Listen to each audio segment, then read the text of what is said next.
and move them somewhere else. And the challenge came up again. I was interviewing for a position, or I wanted to interview for a position.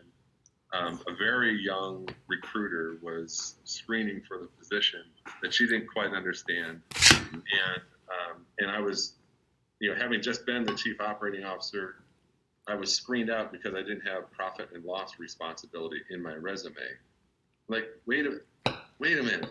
How many COOs out there do you know don't have profit and loss accountability for their companies? Yeah. So I'm looking at this and like, oh God, this thing's broken from both ends.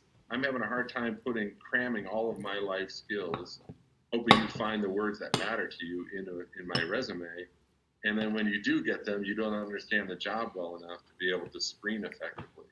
Right. So that's what got me started working on ENT250. At the time, this discussion about artificial intelligence was new. My understanding of it was vague at best.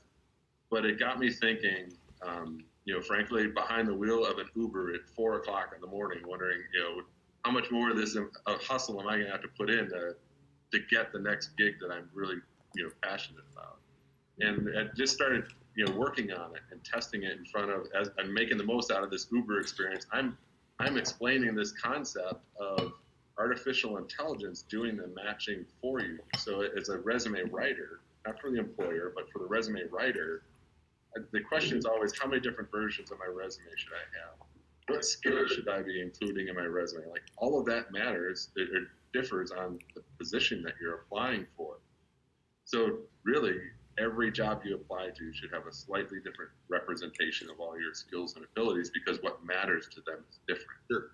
And it's really hard to convince people that there are going to be things that are in your background that you're really proud of.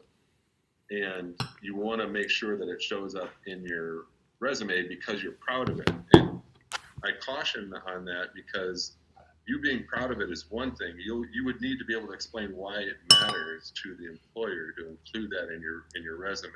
Yep. And I can't tell you how many times I chased away good job opportunities by insisting that the things I was proud of were in my resume rather than the things that mattered to the employer.